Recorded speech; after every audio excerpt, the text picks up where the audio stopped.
Hi there and welcome to the fourth bit of footage for the piriformis muscle. Now these exercises aren't to stretch the muscle but to strengthen it.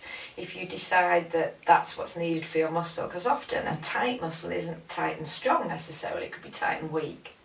So here's some strength things to help with that. So the first exercise is a modified squat. It's modified because you're going to use a dynaband to apply some load. You can actually do this with no band, but it's more meaningful if you can get a resistance band. So take your legs into turnout. That's the external rotation. That's your piriformis that's taken that leg into this position, and then when you squat you're pushing against the band, and really feel that you're reaching your legs into the band. That's giving you a bit of extra resistance to work piriformis with each squat. So other squat rules apply. Next exercise, also with the dynaband, and it's the dynaband X walk. It's a curious exercise. I love it. It feels weird, but in a good way. So you can do this exercise just incidentally to work your hip abductors, which is the muscles that take the leg directly out to the side. But we're working external rotators. So I've got my turnout legs, my X walk, there's my dynaband X, and then you're walking to the side and you're having to push against the resistance of the band that you're using, you're tensioning with your legs.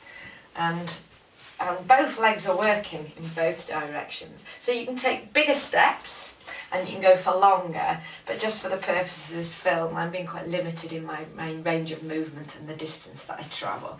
And you've got to keep strong, steady legs, no wobbling, no collapsing, no dithering about. So the third of the four exercises also uses the band. And again, I'm going to, now this is the famous clam. Now, that's external hip rotation with the clam, but you're going to apply a bit of load. So you lie on your side and put the band past your knees, and then just be aware, oh, I haven't got it tight enough, I'll do it a bit more. There we go. Now I'm right. So you lie on your side with your pelvis propped up to the ceiling, knees and ankles. Also, head in line with the spine, use your underneath arm or use your some cushions, and then externally rotate the top leg. And if you've got some tension through the band, that piriformis muscle is going to have to work that little bit harder just to achieve the lift.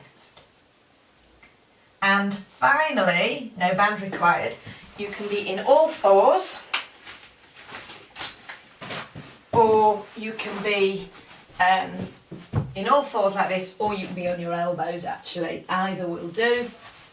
Now, if you wanted to work your hip extensors, your glutes, often referred to as your glutes, you can, which I'm going to go my elbows, I've decided, you can have a bent leg and take your leg up into the air. So that's directly working into your glutes. But piriformis, it's external hip rotation.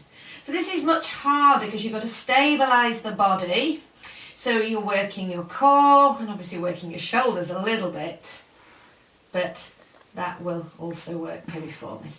So those are four ways of giving a little bit of focus to piriformis strengthening. There you have it.